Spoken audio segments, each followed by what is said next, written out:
creatures are the result of a divine curse. What exactly did I capture? A vampire. Caleb and Zoe, how are you doing? Nice to speak to you. Nice to speak to you. Hey.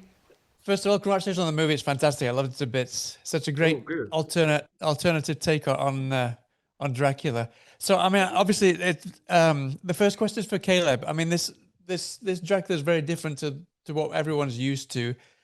He's driven by love, grief, and longing rather than the kind of the traditional monstrosity that we're used to. I'm quite curious because the film kind of deals with the trauma that stretches across centuries.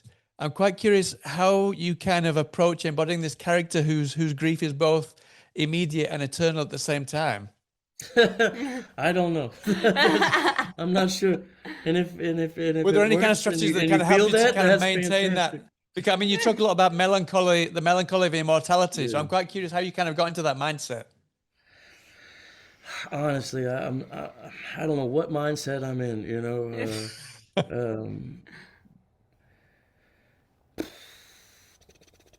I think it's a lot of instinct, and it's a lot of trust in your director, who was in this case your writer, and acting coach, and just and your, I mean, did Luc give you any biggest fan, you know, as well? Did Luc give you any specific kind of pointers that the kind of the way that he wanted you to approach kind of this melancholy that was kind of palpable for the audience? I mean, I think that kind of thing was evident.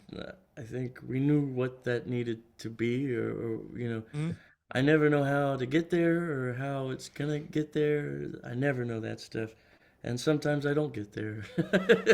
Well, you did this time. You did a fantastic job. There are some takes in that film with some really bad takes. You know, I have no doubt about that. But Luc is he knows his film so well. He knows.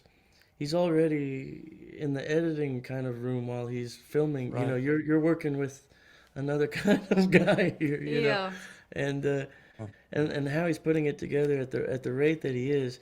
You're working in real time with someone who's already seen it so far already, you know, and so you really do trust him when it comes to. Sometimes I'm wanting to be bigger, and he's going, no, come on, man, no. That's not this, you know, that's, yeah. And then when I watch the cut, I'm going, oh, man, is he right? You know, we can't be that all the time, you know? So it really is trusting him when it comes to the levels and where Vlad is in that moment. And sometimes we're on the exact same page, and sometimes we're off a little bit, but we find it fairly quickly. And it's really smooth working with Luc in that way when it comes to character.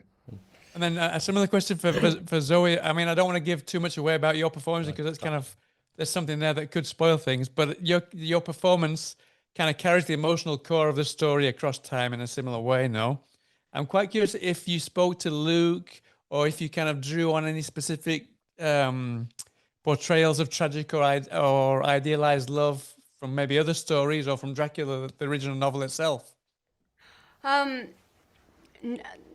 not really. I didn't. I kind of had to throw everything I knew out the window, right. and you know, paint my inner world like a blank canvas. And speaking to Luc, I kind of like, it's almost like having to close your eyes and let someone, like how someone would lead you during a meditation, like paint the world for me. And then I started to see the colors. Like we really went over the script meticulously all together, and he would feed me, you know, these visuals, and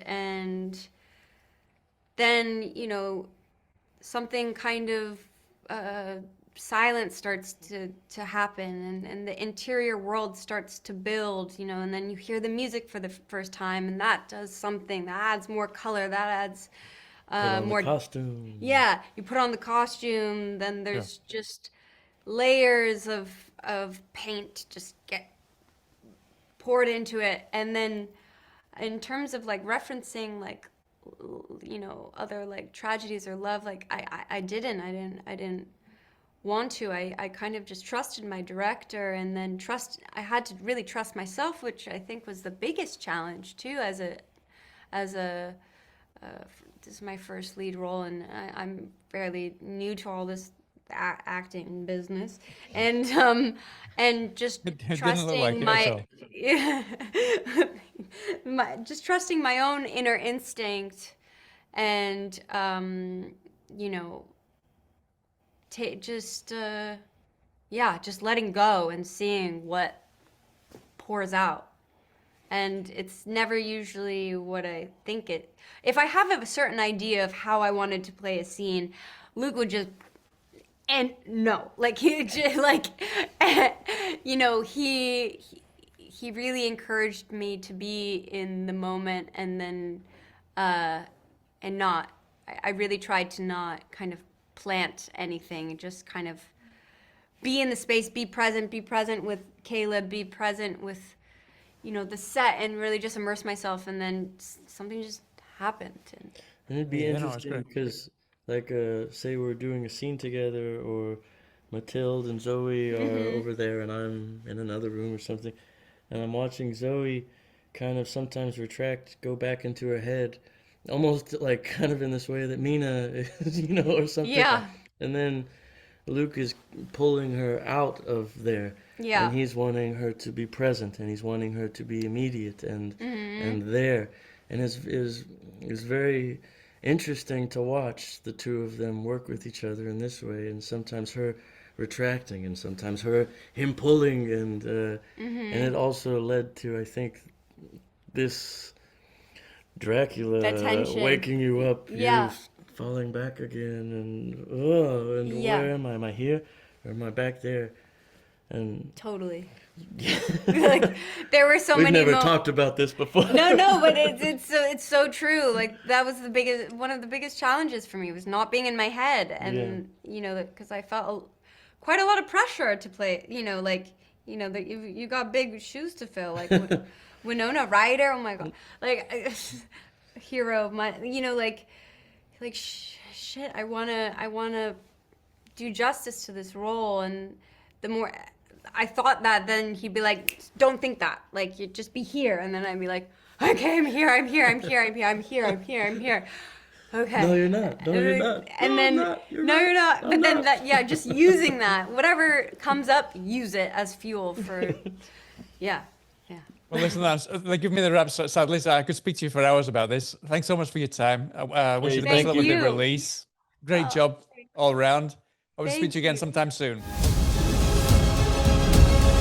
He's here. Let them come. If we succeed in destroying this demon, all those who he's bitten will be freed from the curse. God sent you here to kill me.